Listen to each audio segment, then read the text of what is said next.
Today we are going to discuss our main topic, that is, what is enlightenment? Because I think we have covered enough of issues, enough number of issues to be able to tackle this particular question.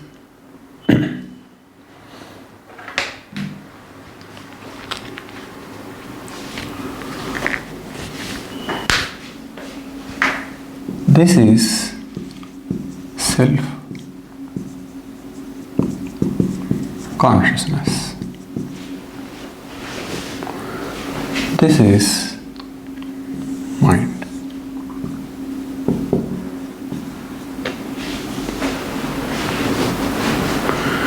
We said that mind became so big that it got equated with self. That is, mind occupied the consciousness. And do you know what is enlightenment? Enlightenment is nothing but undoing this process. Enlightenment is nothing but disidentification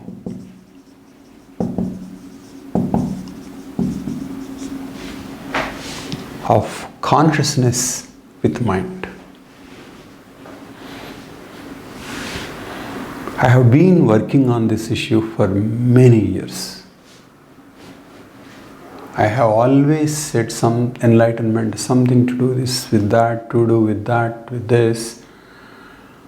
But I never have got the courage to offer a definition. I think now I got that confidence to offer the definition.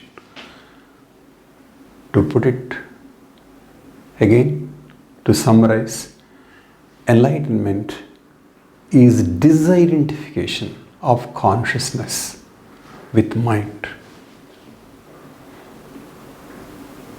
And what does it mean? It means there are many things. Mind, number one, is there.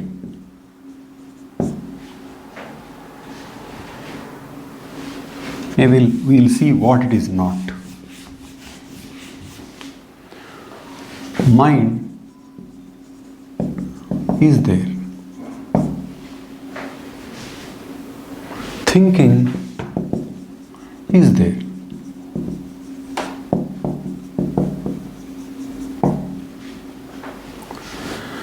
And mind has its own properties like body.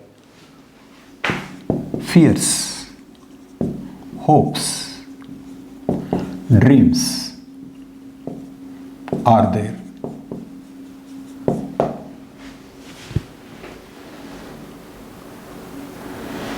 Mind connected to body.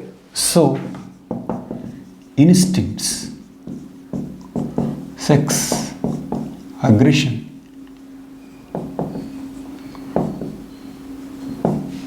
are there. Sexual instinct, desires, fears, dreams, thinking, they're all there. Desires are there. So, then what is enlightenment? Enlightenment is not absence of these things or absence of the mind, but one is more than these things. There is something in one which is much bigger than one's mind. In normal functioning, mind is everything. In enlightenment, mind plays only a role. But mind has all its properties. We know about Buddha's enlightenment. Definitely, an enlightened person or the person who wants to state things intellectually will say or will give his idea in terms of what may have happened to Buddha. I am giving my opinion. It is not true that Buddha found out the cause of sorrow as desire and after that he ended sorrow. Buddha did not end sorrow. Or put differently, Buddha did not end desiring process in the first place. How can one say that? Then how is Buddha different? Buddha is different not because of he ended sorrow, but because he is something more than the desiring process. Mind has the sorrow, mind has the desire, and from the desire sorrow flows.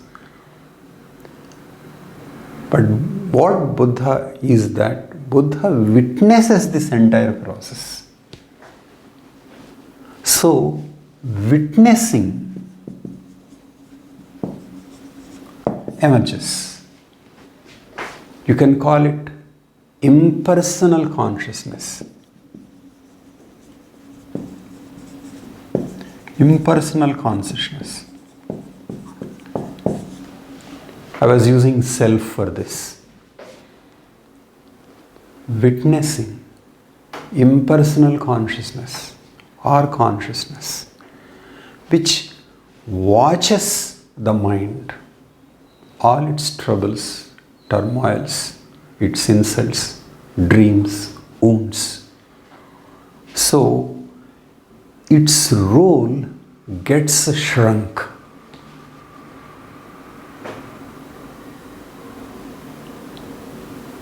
One is not one's mind. To me, this is a very, very important thing. Because what do seekers do?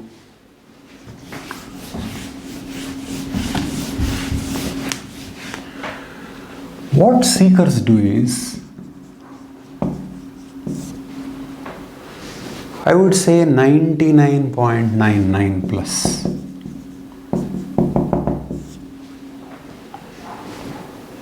I don't know at what digit or what fraction of people are different. What seekers do is, they want to improve their minds. They want to better this mind. They want to purify.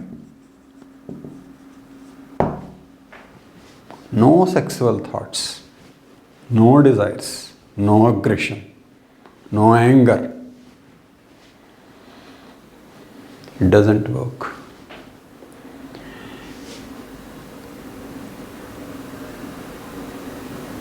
They want to purify. Basically, they want to improve their self, improve their mind, improving this.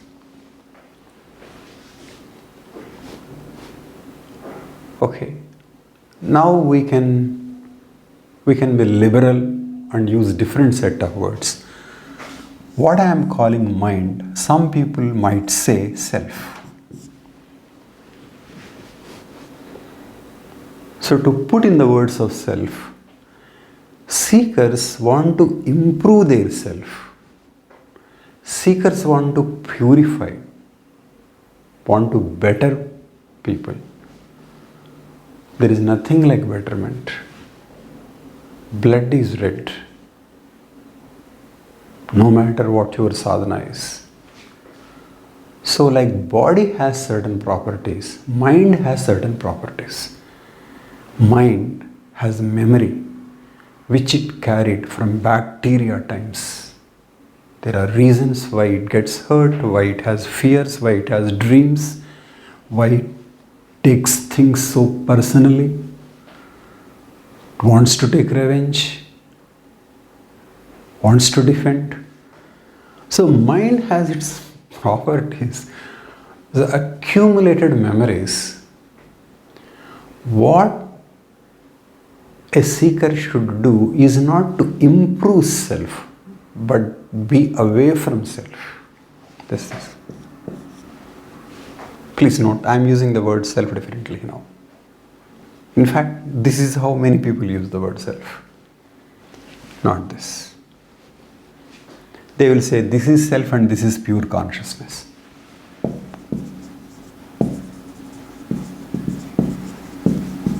Okay. So seekers want to improve their mind, improve their self. Whereas enlightenment is a process of dissociation, disidentification. So, if you have impure thoughts, please accept them. Don't try to purify. In fact, the more they try to purify, they get more attached to it. Okay? And this attachment can take place in the so-called meditation too. In the so-called meditation. I am calling it so-called. Because in the so-called meditation, one wants to have a mind without thoughts. So he wants a mind which focuses. He wants a mind that doesn't have thoughts without his control. So again, this meditation also is a way of improving the mind, improving the self. The more you try to improve the self, in fact, the association gets strengthened, or at least it is not weakened at all.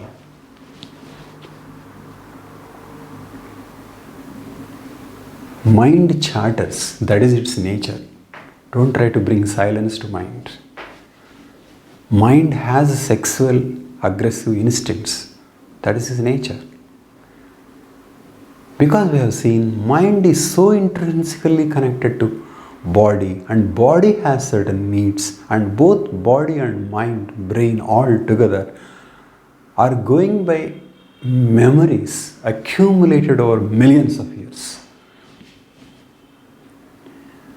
So the only freedom possible is the space between the consciousness and this body-mind system.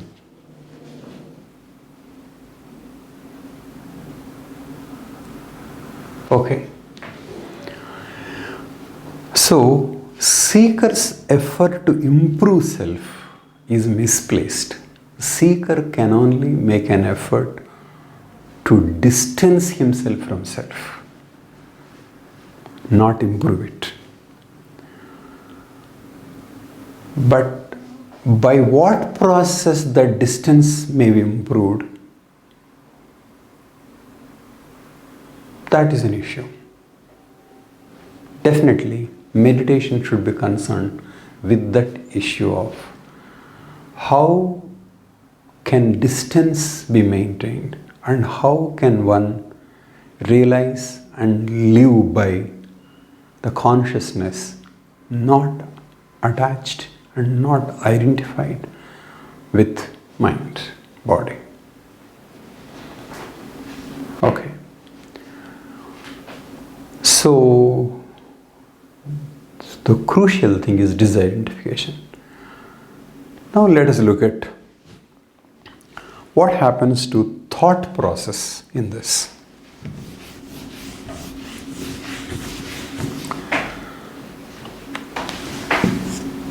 Mind. There are thoughts in this, thoughts. consciousness.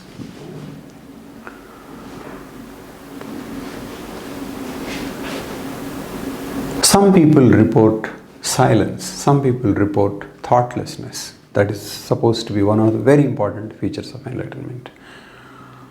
But how it might happen, I think it happens once there is disassociation.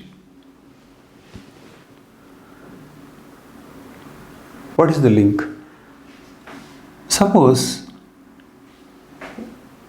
we have our friend's mind rather than our mind. Suppose this is the consciousness and we have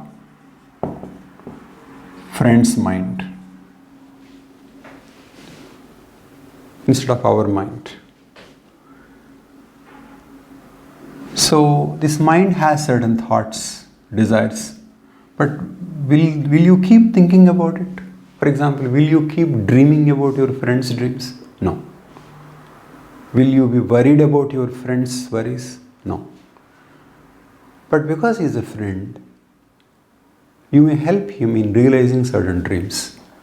Because he is your friend, if he has certain worries that need to be addressed, you may help him to address. It means you maintain distance from your friend's mind. Friend's mind has desires, instincts, fears, unnecessary fears, unrealistic dreams.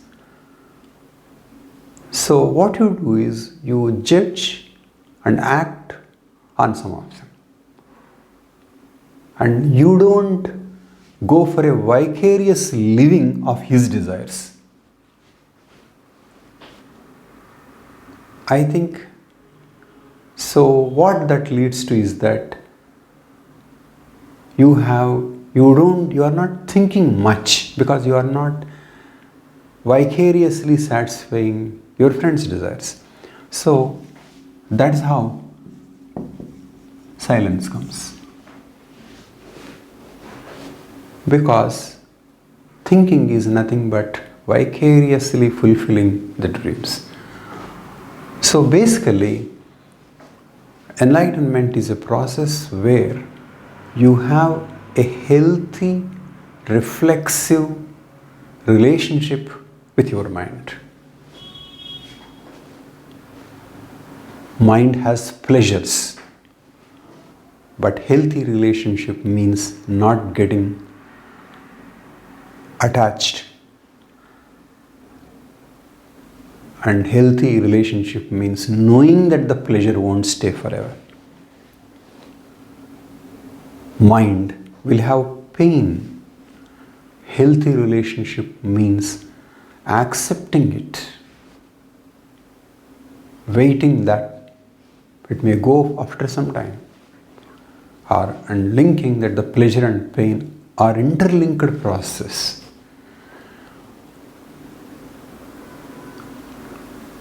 So this dissociation, as somebody said, a student of Nisargadatta said, enlightenment is nothing but peace of mind and nothing more than that. The peace of mind is coming from this dissociation process.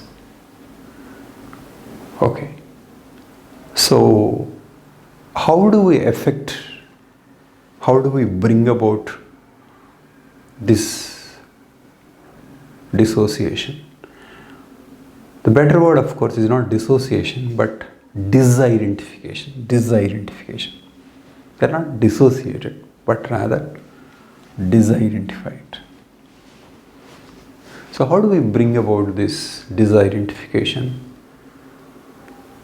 And what it means in terms of what a seeker should do and what kind of meditation will facilitate this disidentification are important issues. Thank you.